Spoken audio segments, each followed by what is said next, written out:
Here's a portable classroom building. I've just drawn a simple rectangle. This is the floor, this is the ceiling. They use a standard air conditioning system like you use in your home, or like I have in any old classroom building throughout the city of Las Vegas. And those are the older buildings of the Clark County School District. So these arrows here represent air blowing in the center of the ceiling.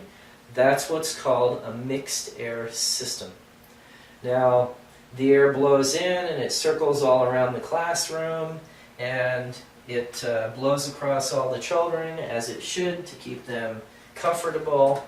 And then right here, little Johnny sneezes.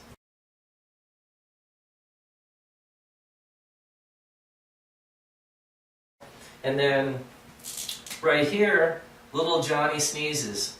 Achoo, right?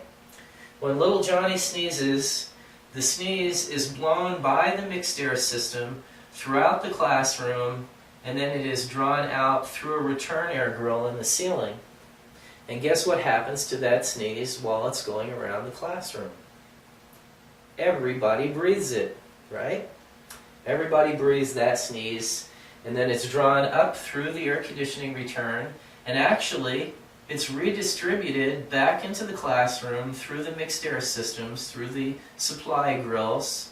It might go through a normal filter, but a dust filter doesn't take germs out of the air. So everybody, teacher and students, are all trapped in the classroom here with little Johnny, who's the first one that got sick that season, and shared it with everybody else. And then guess what happens? Students are out sick.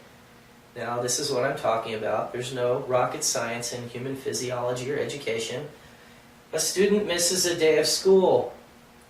That's a subtraction, right? We're talking about our compound interest.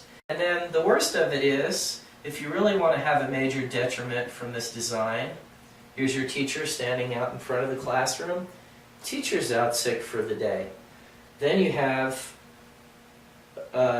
20 or however many students there are. We'll be lucky with the classroom size situation if there's only 20, who virtually totally miss a day's education because little Johnny came in and teacher came down with whatever he had and was out, again, if we're lucky, a day, but maybe a week. And so, meantime, all these students' education is suffering. There's your portable classroom building. Okay. So, this is what I call a proper school building. And when I went to school, I haven't diagrammed the WPA classroom building. We had radiators and not forced air, and we had big windows.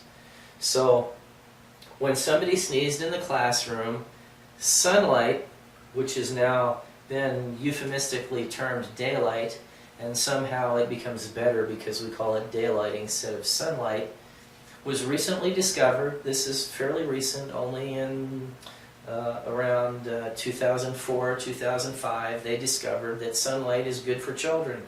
That may be an amazement to you, but if you look at all the prior classroom buildings, you'll understand that that's true. I'm only being slightly facetious that they recently discovered that daylight is good for children. In the old WPA classroom building, you would sneeze, sunlight, which is UV light, shines on the germs, shines on the sneeze, and harms the germs. It can actually sterilize them if they're in front of UV light and the UV light is intense enough, long enough, but sunlight kills germs. And then maybe the two people sitting next to me back in those days would get breathed on with my germs, but the guy in the far side of the classroom and the teacher at the far side of the classroom and the girl at the far side of the classroom didn't have mixed air like we have here, mixing and giving everybody the opportunity to thoroughly breathe my sneeze.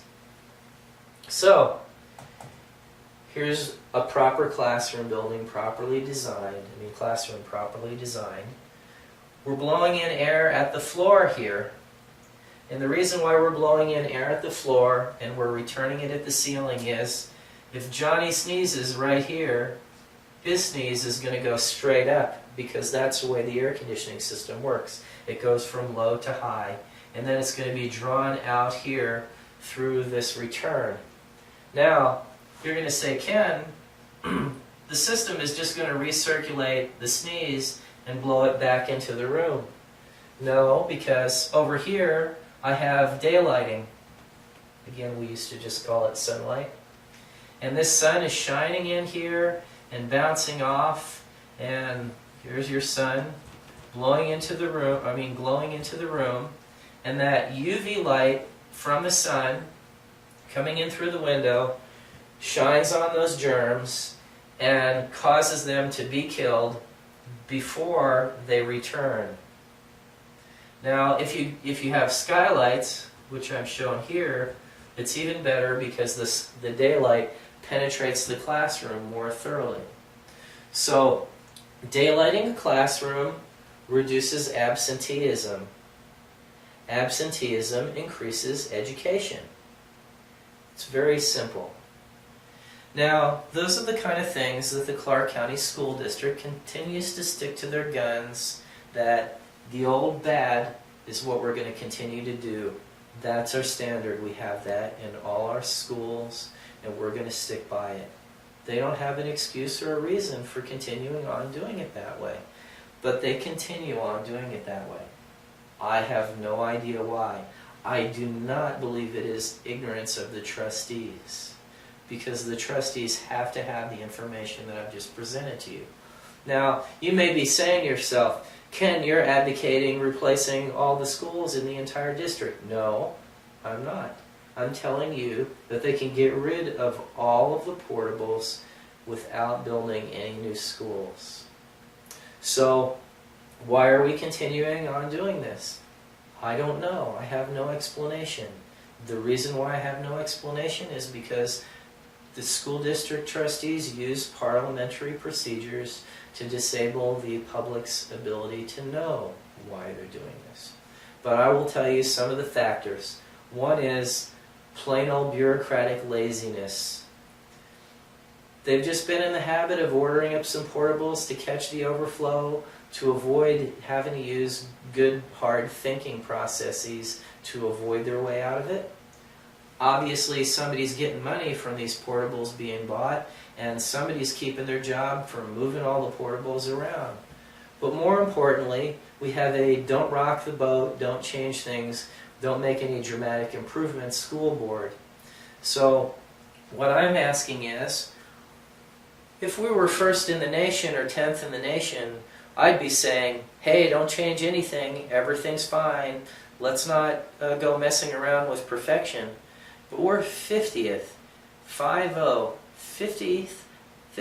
out of 50, dead last in the country.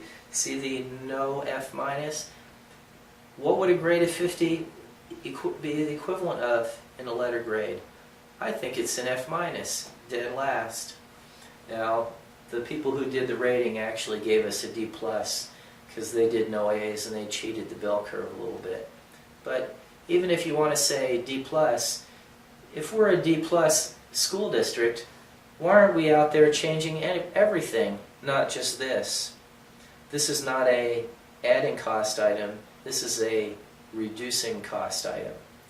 By going from this to that, guess what we're saving? We're saving on teacher salaries.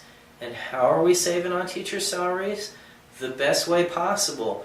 We're keeping the experienced teachers in the classroom, and we're not paying for substitutes. Makes sense, has logic. Why aren't we doing it?